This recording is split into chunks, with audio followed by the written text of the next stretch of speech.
Hallo zusammen, es wird Frühling und wir quilten Blätter. Wir quilten einfache Blätter, wir quilten Ilex-Blätter und wir kombinieren beides zu gefüllten halbrunden Blättern. Wenn ihr neu auf diesem Kanal seid, hier geht es um Patchwork-Quilten und um kleine Nähprojekte.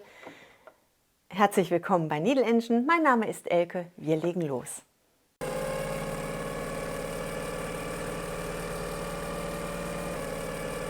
Wir starten mit einem Stiel und an unserem Stiel sitzt ein Blatt.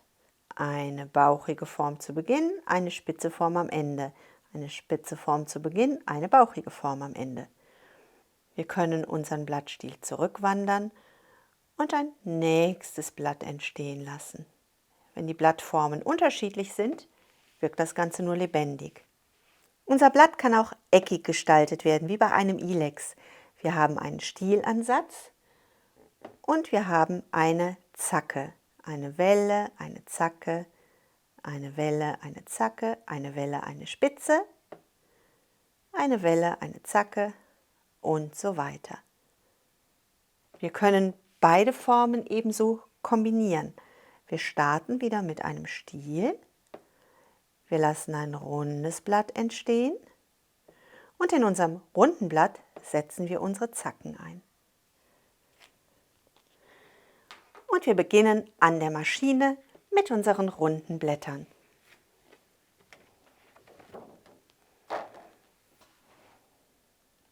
Bevor wir starten, bauen wir ein Quilt-Sandwich auf, bestehend aus einer Stofflage, einer Thermolamlage und einer unteren Stofflage, die groß genug bleibt, damit wir alle Patches später zusammensetzen können.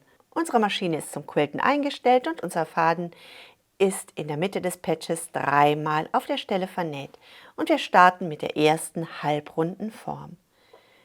Wir quilten einen Bogen und unseren Bogen lassen wir in einem Schwung zur Spitze laufen.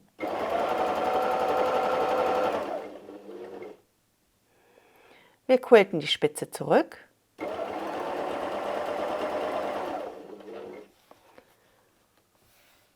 und enden in einem Bogen.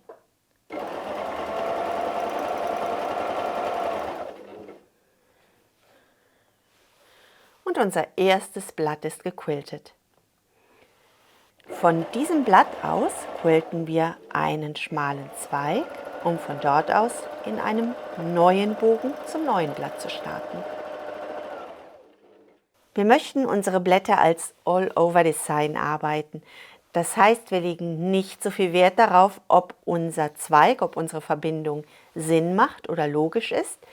Wir konzentrieren uns einfach nur auf unsere Blätter. Das heißt, von diesem Punkt aus wandern wir in einem neuen kleinen Zweig zum neuen Blatt.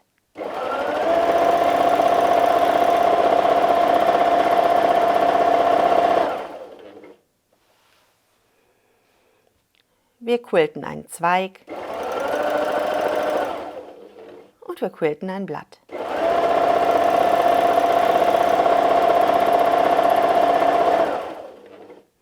Unsere Blätter können ganz unterschiedlich werden, sie müssen nicht gleich sein.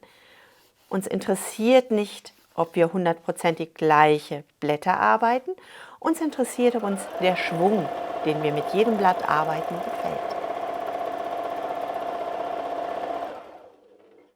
Wenn wir uns ins Aus gesetzt haben, wie hier, dass unser Weg jetzt eher zur Mitte geht, wir suchen uns einfach mit unserem Zweig immer einen freien Weg.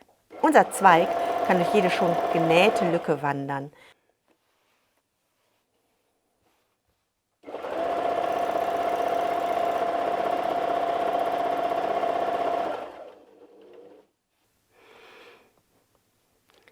Wenn wir an einem Punkt auskommen, der uns über schon geführte Linien in ein neues Feld führt, können wir einmal unsere geführten Linien nacharbeiten oder aber wir ignorieren die schon existierenden Linien.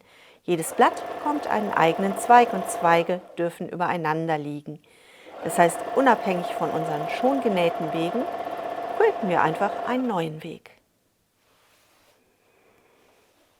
Und wir haben einen neuen Raum, den wir uns erschließen.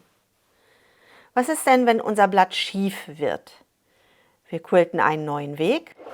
Wenn euch das Video gefällt, freue ich mich sehr über einen Daumen nach oben und wir quilten ein schiefes Blatt. Und wenn ihr mehr Videos in diese Richtung sehen möchtet und kein Video verpassen möchtet, freue ich mich sehr, wenn ihr diesen Kanal abonniert. Egal welche Form wir wählen, dadurch, dass wir Blattmotive haben, sieht es einfach aus wie ein unregelmäßig gewachsenes Blatt. Wir können also hier gar nichts versauen. Wenn unser Blatt komplett anders ist und die Stichform nicht schön ist, ganz unterschiedlich ist und die Form sich überhaupt nicht einfügen will, lasst das so. Wir erhalten das Blatt genauso. Wir möchten nicht mal irgendetwas daran ändern, sondern wir gehen einfach zum nächsten Blatt.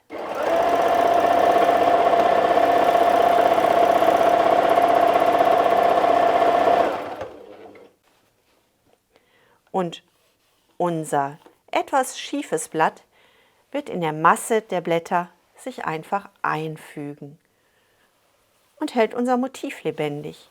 Wir möchten das Ganze nicht stur, sondern lebendig haben. Wir halten kurz. Der Stopp vor dem Blatt sorgt dafür, dass wir nicht in einem Schwung in unser Blatt laufen und das Ganze dann ein bisschen linkisch an unserem Zweig wieder antrifft. Dieser Stopp im Blatt sorgt dafür, dass wir einen neuen Ansatzpunkt haben für den Blattanfang und das Blattende. Was ist denn nun, wenn wir von unserem Raum hier quer rüber wandern wollen zu einer noch nicht gequilteten Fläche?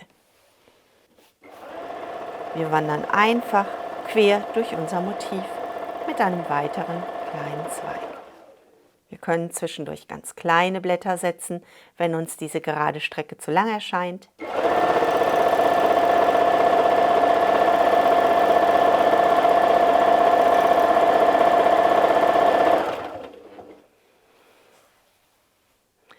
Diese unterschiedlich großen Blätter und diese zwischendurch immer unterschiedlich erscheinenden Blattformen halten unser Motiv lebendig und der Betrachter hat ganz viel Möglichkeit, mit dem Auge einmal zu verweilen und immer etwas Neues, Spannendes im Motiv zu entdecken. Wenn unser Motiv abgeschlossen ist, nähen wir erneut dreimal auf der Stelle, holen die Nadel nach oben und holen unseren Unterfaden hervor. Bei unserem zweiten Motiv wählen wir die Blätter eckig. Das heißt, wir starten wieder mit einem kleinen Zweig und aus diesem kleinen Zweig heraus wandern wir in spitz zulaufenden Wellen. Das heißt, wir starten mit der ersten Welle und setzen die nächste Welle an.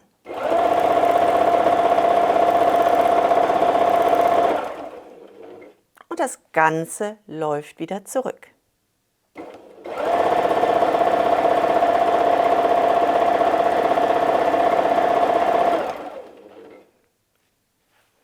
Und unser erstes Ilex-Blatt ist genäht.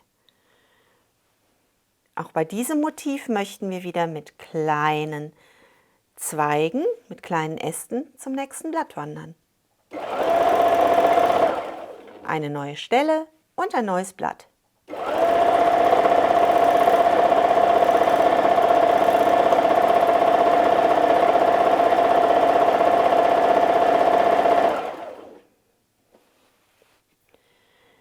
Mein Blatt ist auf der einen Seite runder, auf der anderen Seite ganz eingefressen und kantig. Und genau das möchten wir erreichen, unterschiedliche Zacken. Wenn ihr euch einen Ilex anschaut, wenn ihr euch den Strauch einmal genauer anschaut, da ist überhaupt nichts gleich. Und je mehr Zacken wir in unterschiedliche Art und Weise einbringen, je besser kommt die Idee zur Geltung. Wir können zwischen unseren Blättern hindurch wandern. Und solange wir diesem Prinzip der Zacken folgen, können wir machen, was immer wir wollen.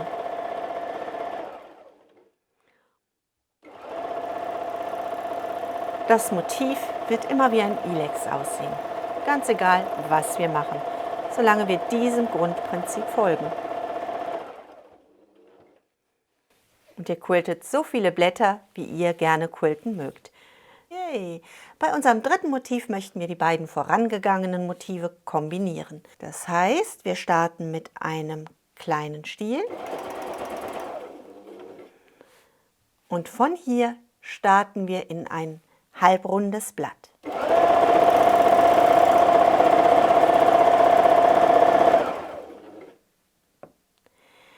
In unser Blatt setzen wir nun diese Ilex-Zacken. Hier übernehmen die Ilex-Zacken nicht mehr die Blattform, sondern die Blattspreiten, diese einzelnen Blattadern. Das heißt, einfach krumm drauf los.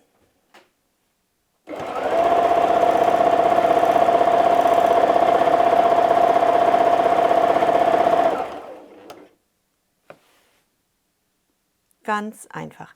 Ihr könnt das Ganze schmal in die Mitte setzen.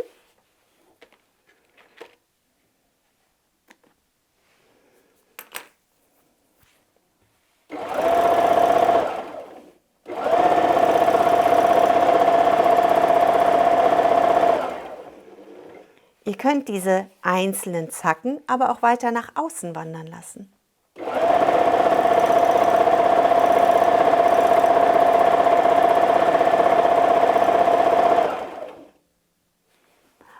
Beide Extreme funktionieren wunderbar und alle Möglichkeiten dazwischen funktionieren ebenso.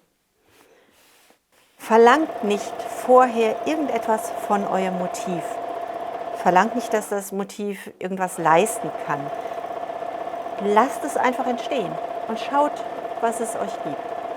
Je freier ihr das seht, je unverkrampfter sitzt ihr an der Maschine und je lockerer könnt ihr euer Patch schieben, je lockerer drückt ihr einfach dieses Strompedal von der Nähmaschine. Das Ganze kommt in einen viel leichteren Fluss. Und was ist, wenn ihr das total vergeigt?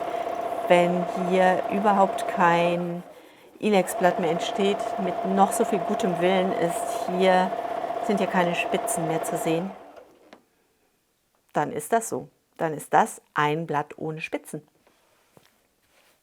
Und wir quilten weiter.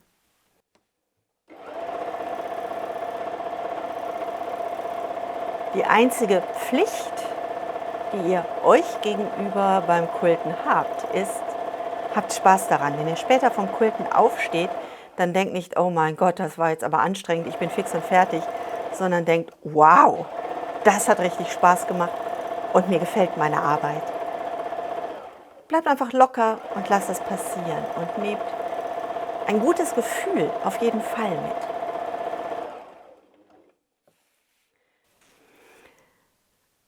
Wenn euer Patch fertig gestaltet ist, vernäht ihr euren Faden dreimal auf der Stelle und holt den Unterfaden nach oben.